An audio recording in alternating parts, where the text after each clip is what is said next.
ఈరోజు మనం చూడబోయే కథ ఒక నాయకుడి యొక్క ఊహించని ప్రయాణం.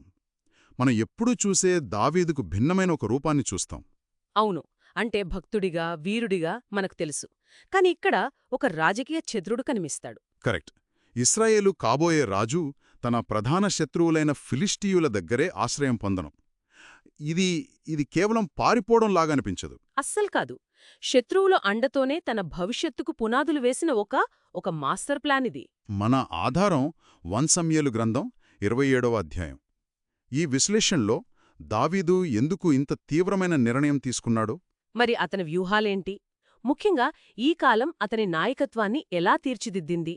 అనే విషయాలను లోతుగా చర్చిద్దాం. సరే, మరి మొదలు పెడదామా? తప్పకుండా. కథ మొదలవడమే దావీదు యొక్క ఒక రకమైన అంతర్మదనంతో మొదలవుతోంది. సౌలు వేట నుండి పారిపోయి బహుశా అలసిపోయినట్లున్నాడు. అవును. అతని ఆలోచన ఎలా ఉందంటే, ఏదో ఒకరోజు సౌలు చేతిలో నేను చావడం ఖాయం. అంటే ఒక రకమైన నిరాశ. ఇక్కడ ఉండటం కంటే ఫిలిస్తీన్ల దేశానికి పారిపోవడమే మంచిది అని తనలో తాను అనుకుంటాడు. ఇది కేవలం నిరాశతో తీసుకున్న నిర్ణయమా? లేక ఇంకేమైనా ఉందా? ఆ పైకి చూస్తే నిస్సహాయతలా కనిపిస్తుంది. కాని నాకైతే ఇదొక వ్యూహాత్మక మార్పు అనిపిస్తుంది. వ్యూహాత్మక మార్పా? ఎలా? అంటే ఇప్పటివరకు దావీదు దేవుడిపై ఆధారపడ్డాడు, ప్రవక్తల సలహా తీసుకున్నాడు, అడవుల్లో గుహల్లో దాక్కున్నాడు. కాని ఇప్పుడు అతనొక రాజకీయవేత్తగా ఆలోచిస్తున్నాడు. ఓ, అలాగా? అవును. ఈసారి దేవుడు ఏం చెప్తాడో అని ఎదురుచూడకుండా తన తెలివితోనే ఒక ప్లాన్ వేసుకున్నాడు. నేను సరిహద్దు దాటితే సౌలు నన్ను వెదకటం మానేస్తాడు, అదే నాకు సేఫ్ అని లెక్కవేశాడు. ఇది పూర్తిగా ఆచరణాత్మకమైన ఎత్తుగడ. కాని మరి ఫిలిస్తీయుల దగ్గరకే వెళ్లడమా? అది గాతు నగరానికి. అదే కదా అసలు పాయింట్. గొలియాతు ఊరది. గతంలో అక్కడికి వెళ్ళినప్పుడు ప్రాణభయంతో పిచ్చివాడిలా నటించి క్యావు తప్పించుకున్నాడు. నిజమే. అలాంటి చోటికి ఇప్పుడు తన 600 మంది యోధులతో వాళ్ల కుటుంబాలతో వెళ్లడం, ఇది ఆత్మహత్యలాంటిది కాదా? ఇక్కడే మనం ఆలోచించే విధానం మార్చుకోవాలి. ఇప్పుడు దావీదు ఒంటరి కాదు. ఓకే. అతను 600 మంది యుద్ధవీరులకు నాయకుడు. అంటే ఘాతురాజైన ఆకీషు దృష్టిలో దావీదిప్పుడు ఒక సమస్య కాదు, ఒక అవకాశం. ఆసక్తికరంగా ఉంది. శత్రువు యొక్క శత్రువు మిత్రుడు అనే సూత్రమిక్కడ వర్తిస్తోంది. సౌలుకు శత్రువైన దావీదు తనవైపు వస్తే ఇశ్రాయేలును బలహీనపరచడానికి ఉపయోగపడతాదని ఆకీషు ఆలోచించి ఉంటాడు. అంటే దావీదు తన బలహీనతనే ఒక బేరసారాల ఆయుధంగా మార్చుకున్నాడు. ఇది ఒక రకమైన రాజకీయ ఆశ్రయం. ఖచ్చితంగా. తన సైనిక బలంతో ఆకీషుకు ఒక ఆస్తిగా కనిపించాడు. అతని ప్లాన్ వెంటనే ఫలించినట్లేనా? తక్షణమే. 4వ వచనం చూడండి. దావీదు గాతుకు పారిపోయాడని తెలిసిన వెంటనే సౌలు అతన్ని వెదకడం మానేశాడు. అంటే మొదటి లక్ష్యం నెరవేరింది. సౌలు నుండి పూర్తి విరామం దొరికింది. అవును. శత్రువు రాజధానిలోనే తనకు అత్యంత సురక్షితమైన చోటు దొరకడం అతని వ్యూహం యొక్క మొదటి విజయం. సరే, శత్రు శిబిరంలోకి వెళ్ళాడు. అంతా అనుకున్నట్లే జరిగింది.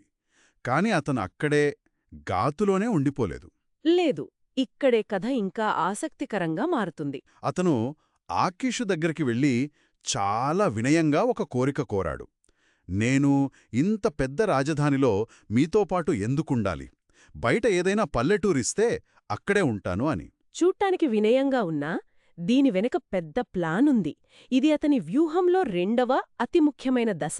ఎలాగంటారు? ఆలోచించండి. రాజధానిలో ఉంటే అతని ప్రతీ కదలిక నిఘాలో ఉంటుంది. అవును, గూఢచారుల కళ్లల్లో ఉంటుంది. అతని ఎక్కడికి వెళ్తున్నాడు, ఏం చేస్తున్నాడు అన్నీ రాజుకు తెలుస్తూ ఉంటాయి. ఒక రకంగా బంగారు పంజరంలో ఉన్నట్లే. సరిగ్గా చెప్పారు.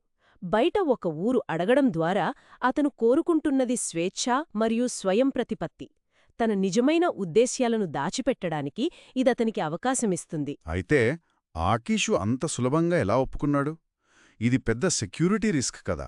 ఆకీషు కోణం నుండి చూస్తే ఇది ఒక తెలివైన రాజకీయ చర్య. దావీదుకు ఒక ఊరిని ఇవ్వడం ద్వారా అతను దావీదు విధేయతను కొనుక్కుంటున్నాడు. ఓ, అలా వస్తారా? చూడు, నేను నిన్ను ఎంతగా నమ్ముతున్నానో అని చెప్పినట్లవుతుంది. దీనివల్ల దావీదు తనకు మరింత రుణపడి నమ్మకమైన సామంతుడుగా ఉంటాడని అతని లెక్క.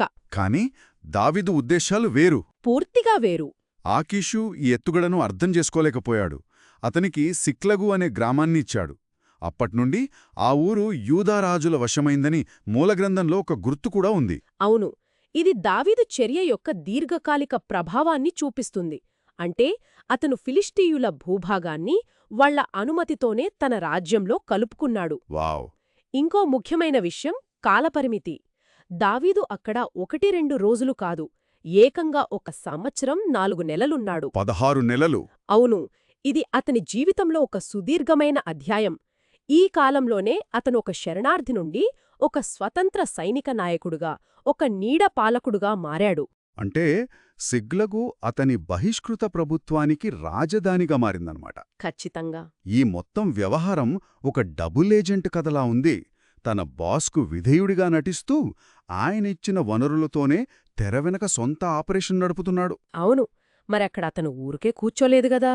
లేదు, అతను ఏమి చేశాడు? సిక్లగును ఒక సైనిక స్థావరంగా మార్చుకుని దాడులు చేయడం ప్రారంభించాడు. కాని ఎవరిపై? తన ఆశ్రయదాతలైన ఫిలిస్తీన్లపై కాదుగదా. కాదు, అతను ఇశ్రాయేలు యొక్క చిరకాల శత్రువులైన గెషూరీయులు, గెజేరీయులు మరియు అమాలేకీయులను లక్ష్యంగా చేసుకున్నాడు. అద్భుతం! అంటే ఒకే దెబ్బకు 2 పిట్టలు. సరిగ్గా. ఒకవైపు ఆకీషుకు సేవ చేస్తున్నట్టు నటిస్తూ, మరోవైపు ఇజ్రాయెల్ భవిష్యత్తు రాజుగా తన బాధ్యతను నెరవేరుస్తున్నాడు. ఫిలిష్తీయుల రక్షణ కింద ఉంటూ ఇశ్రాయేలు శత్రువులను నిర్మూలిస్తున్నాడు. ఇందులో నాకు ఎప్పుడూ ఆశ్చర్యం కలిగించే విషయం, అతను ఈ దాడులను ఎంత రహస్యంగా, ఎంత క్రూరంగా నిర్వహించాడనేది. ఇది కేవలం సైనిక దాడి కాదు, ఒక సమాచార యుద్ధం కూడా. అవును, ఎందుకంటే అతను కేవలం సంపదను దోచుకోవడమే కాదు, తన ఉనికికి సంబంధించిన ఆధారాలను కూడా తుడిచిపెడుతున్నాడు. మూల గ్రంథంలోని 9వ వచనం చదివితే ఒళ్ళు జలధరిస్తుంది. దావీదు ఆ దేశస్థులను హతము చేసి మగవానినేమి ఆడుదానినేమి ఎవరినీ సజీవులుగా విడువక. అవును, అతను ఒక్కరిని కూడా బ్రతకనివ్వలేదు. ఒక క్షణం ఆగి ఆలోచిద్దాం. ఇది కీర్తనలు రాసిన భక్తుడైన దావీదేనా? ఇంత క్రూరత్వం అవసరమా? ఎందుకు ఈ పూర్తిస్థాయి ఊచకోత? దీని వెనక ఉన్నది భయం కాదు, చల్లని క్రూరమైన తర్కం. 11వ వచనంలో దానికి కారణం స్పష్టంగా ఉంది. ఏంటది? ఒకవేళ ఎవరైనా ఒక్కరు తప్పించుకుని గాతుకు వెళ్ళి, దావీదు దాడి చేసింది యూదామీద కాదు మామీద అని నిజం చెబితే, అతని మొత్తం నాటకం బయటపడుతుంది. సరిగ్గా అతని ప్రాణానికే ముప్పొస్తుంది. తన మోసం బయటపడకుండా ఉండటానికి, సాక్షులను లేకుండా చేయడం కోసం ఈ కిరాతకమైన చర్యకు పాల్పడ్డాడు. ఇది అతని మనుగడ వ్యూహంలోని చీకటి కోణం. అవును, తన ప్రాణాలను, తన ప్రణాళికను కాపాడుకోడానికి అతను ఎంత దూరమైనా వెళ్లడానికి సిద్ధంగా ఉన్నాడని ఇది చూపిస్తుంది. అంటే అతను ఇశ్రాయేల్ శత్రువులను దెబ్బతీయడమే కాదు, ఆ విషయాన్ని దాచిపెట్టడానికి ఇంకా పెద్ద నాటకమాడుతున్నాడు. మరి ఆకీష్ అడిగినప్పుడు ఏం చెప్పేవాడు? ఇక్కడే మోసం పరాకాష్ఠకు చేరుకుంటుంది. ప్రతి దాడి తర్వాత దావీదు ఆకీష్ ముందు హాజరయ్యేవాడు. ఈరోజు ఎక్కడ దాడి చేశావు అని ఆకీష్ అడిగినప్పుడు దావీదు అద్భుతమైన అబద్ధం చెప్పేవాడు. ఏమిటది? యూదా దక్షిణ ప్రాంతం మీద, యరహ్మేలీయుల మీద, కేనీయుల మీద దాడి చేశాను అని చెప్పేవాడు. ఈ ప్రదేశాలన్నీ అతని సొంత ప్రజలతో, యూదా తెగతో సంబంధమున్నవి. నమ్మశక్యంగా లేదు. అంటే నేను నా సొంత ప్రజలనే దోచుకుంటున్నానో, వారిని నాశనం చేస్తున్నానో అని నమ్మిస్తున్నాడు. ఇది ఆత్మద్రోహం లాంటిది కదా? కరెక్ట్. ఇది అతని మోసంలో అత్యంత తెలివైన భాగం. ఇలా చెప్పడం ద్వారా ఆకీష్ మనసులో ఒక విషయాన్ని నాటుతున్నాడు. అదేమిటంటే, దావీదు తన సొంత ప్రజల దృష్టిలో ఒక ద్రోహిగా మారిపోయాడు. వాళ్లతన్ని అసహ్యించుకుంటున్నారు. ఇక అతనికి తిరిగి వెళ్లే దారిలేదు. అతను జీవితాంతం నాకు, ఫిలిస్తీన్లకు మాత్రమే సేవ చేయగలడు అనే నమ్మకాన్ని కలిగిస్తున్నాడు. సరింగా అదే.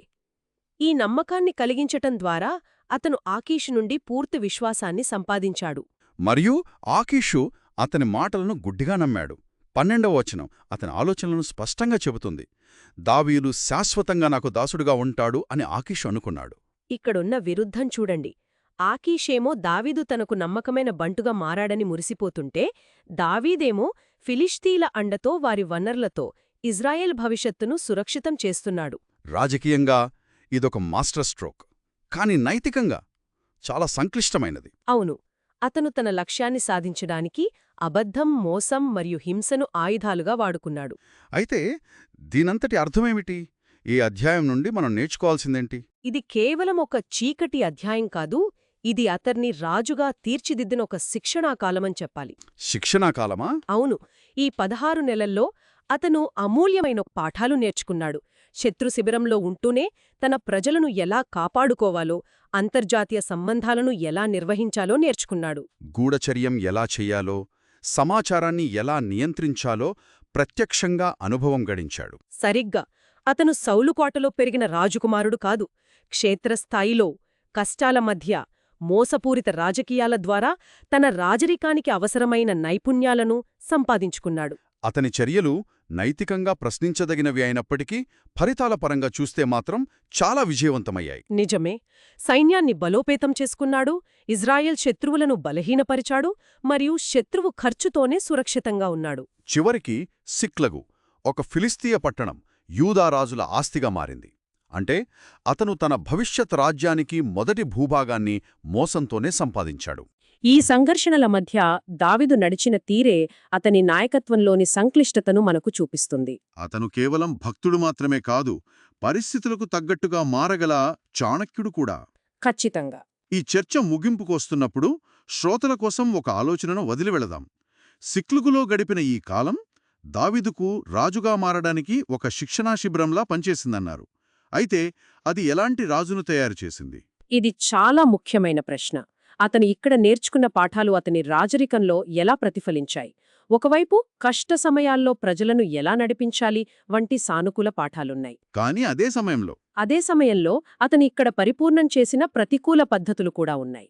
మోసం, క్రూరత్వం మరియు సాక్షులను మిగల్చకపోవడం వంటి వ్యూహాలు అతని పరిపాలనలో ఒక భాగంగా మారాయా? భవిష్యత్తులో అతను తీసుకున్న కొన్ని కఠినమైన, నైతికంగా సందేహాస్పదమైన నిర్ణయాల వెనుక సిక్లుగులో బ్రతకడం కోసం పోరాడిన ఈ వ్యూహకర్త యొక్క నీడలు కనిపిస్తాయా? ఈ ప్రశ్న దావీదు పాత్రను మరింత లోతుగా అర్థం చేసుకోవడానికి మనకు సహాయపడుతుంది.